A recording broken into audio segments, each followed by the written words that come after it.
ಬಸವನ ಬಾಗೇವಾಡಿ, ಬಿಜಾಪುರ, ಕರ್ನಾಟಕ. ಬಿಜಾಪುರದ ಹುಡುಗಿ ಶ್ರೀದೇವಿ ರುದಗಿಯ ಬಾಲ್ಯ ಸುಲಭವಾಗಿರಲಿಲ್ಲ. ಅವಳು 10ನೇ ತರಗತಿ ಓದುವಾಗ ಅವಳ ತಂದೆ ಗ್ಯಾಂಗ್ರೀನ್ನಿಂದ ಒಂದು ಕಾಲು ಕಳ್ಕೊತಾರೆ. ಆಗ ಪೂರ್ತಿ ಮನೆಯ ಜವಾಬ್ದಾರಿ ಅವಳ ತಾಯಿಯ ಮೇಲೆ ಬಂದ್ಬಿಡುತ್ತೆ. ಅವಳ ತಾಯಿ ದಿನಗೂಲಿ ಮಾಡಿ ಮನೆ ನಡೆಸೋಕೆ ಸ್ಟಾರ್ಟ್ ಮಾಡ್ತಾಳೆ. 6ನೇ ತರಗತಿಯಲ್ಲಿ ಶ್ರೀದೇವಿ ಕರಾಟೆ ಕ್ಲಾಸಸ್ಗೆ ಹೋಗೋಕೆ ಸ್ಟಾರ್ಟ್ ಮಾಡ್ತಾಳೆ. ಮೆಲ್ಲಗೆ ಅದು ಅವಳ ಒಬ್ಸೆಷನ್ ಆಗುತ್ತೆ. 2012ರಲ್ಲಿ ವಿಜಯವಾಡ, ಆಂಧ್ರ ಪ್ರದೇಶನಲ್ಲಿ ನಡೆದ ನ್ಯಾಷನಲ್ ಕರಾಟೆ ಚಾಂಪಿಯನ್ಶಿಪ್ನಲ್ಲಿ ಶ್ರೀದೇವಿ ಗೋಲ್ಡ್ ಮೆಡಲ್ ಗೆದ್ದು ಎಲ್ಲರ ಅಟೆನ್ಷನ್ ತನ್ನತ್ರ ಸೆಳೀತಾಳೆ. 2020ರಲ್ಲಿ ವೆಸ್ಟ್ ಬೆಂಗಾಲ್ನ ಹಾವ್ರಾದಲ್ಲಿ ನಡೆದ ಇಂಟರ್ ನ್ಯಾಷನಲ್ ಚಾಂಪಿಯನ್ಶಿಪ್ನಲ್ಲಿ ಇಂಡಿಯಾವನ್ನ ರೆಪ್ರೆಸೆಂಟ್ ಮಾಡ್ತಾಳೆ. ಅಲ್ಲಿ ಸಹ ಗೋಲ್ಡ್ ಮೆಡಲ್ ಗೆಲ್ತಾಳೆ. ಅವಳು ಕೇವಲ ಕರಾಟೆಯಲ್ಲಿ ಮಾತ್ರ ಅಲ್ಲದೆ ಡ್ಯಾನ್ಸ್, ಹಾಡು, ಯೋಗದಲ್ಲೆಲ್ಲ ತನ್ನನ್ನು ತಾನು ಟ್ರೈನ್ ಮಾಡ್ಕೋತಾಳೆ. ಅವಳ ಈ ಅಚೀವ್ಮೆಂಟ್ನ ಗುರುತಿಸಿ ಅಲ್ಲಿನ local MLA Shivanand S Patil ಅವಳಿಗೆ ಹಣದ ಸಹಾಯ ಮಾಡ್ತಾರೆ. ಶ್ರೀದೇವಿ ಏಷ್ಯನ್ ಮತ್ತೆ ಒಲಿಂಪಿಕ್ನಲ್ಲಿ ಮೆಡಲ್ ಗೆಲ್ಲಬೇಕು ಅಂತ ಅನ್ಕೊಂಡಿರ್ತಾಳೆ. ಆದ್ರೆ ಇದೇ ಹುಡುಗಿನ ಸೆಂಟ್ರಲ್ ಕ್ರೈಮ್ ಬ್ರಾಂಚ್ನವರು 3 ವರ್ಷಗಳ ನಂತರ ಅರೆಸ್ಟ್ ಮಾಡ್ತಾರೆ. ಅಷ್ಟಕ್ಕೂ ಇವಳ ಕತೆ ಏನು? ಬನ್ನಿ ಪೂರ್ತಿಯಾಗಿ ನೋಡೋಣ.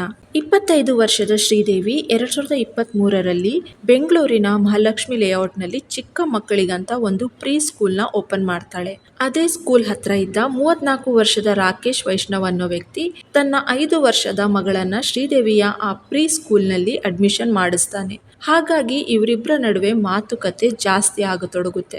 2024ರಲ್ಲಿ ಶ್ರೀದೇವಿ ಸ್ಕೂಲ್ ಮೇಂಟೆನೆನ್ಸ್ಗಂತ ರಾಕೇಶ್ ಹತ್ರ 2 ಲಕ್ಷ ಸಾಲ ತಗೋತಾಳೆ. ಕೆಲ ತಿಂಗಳಾದ ಮೇಲೆ ರಾಕೇಶ್ ದುಡ್ಡು ವಾಪಸ್ ಕೇಳಿದಾಗ ಶ್ರೀದೇವಿ ತನ್ನ ತಂದೆಗೆ ಹುಷಾರಿಲ್ಲ ಅಂತ ಹೇಳಿ ಟೈಮ್ ಕೇಳ್ತಾಳೆ. ಕೊಟ್ಟಿರೋ ಟೈಮ್ ಮುಗಿದ್ಮೇಲೆ ರಾಕೇಶ್ ಮತ್ತೆ ದುಡ್ಡು ಕೇಳೋಕೆ ಸ್ಟಾರ್ಟ್ ಮಾಡಿದಾಗ ಶ್ರೀದೇವಿ ಸ್ಕೂಲ್ನ ಪಾರ್ಟ್ನರ್ಶಿಪ್ನಲ್ಲಿ ನಡೆಸೋಣ ಅಂತ ಅವನಿಗೆ ಆಫರ್ ಕೊಡ್ತಾಳೆ.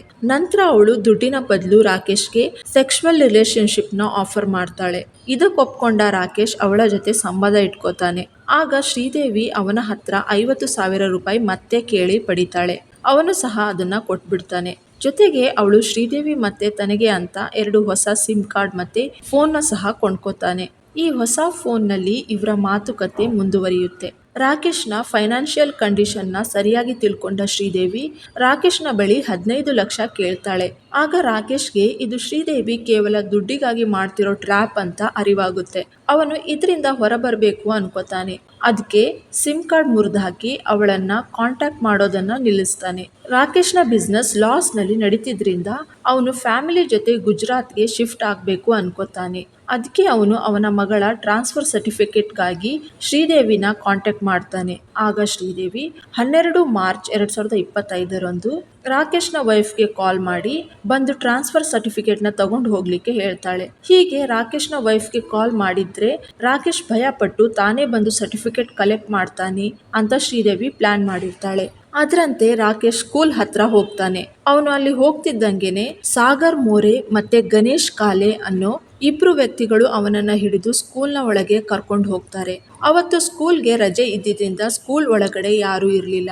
ಅಲ್ಲಿ ಗಣೇಶ್ ಕಾಲೆ ರಾಕೇಶ್ಗೆ ಶ್ರೀದೇವಿ ಮತ್ತೆ ಸಾಗರ್ ಮೋರೆದು ಎಂಗೇಜ್ಮೆಂಟ್ ಆಗಿದೆ ಅಂತ ಹೇಳ್ತಾನೆ.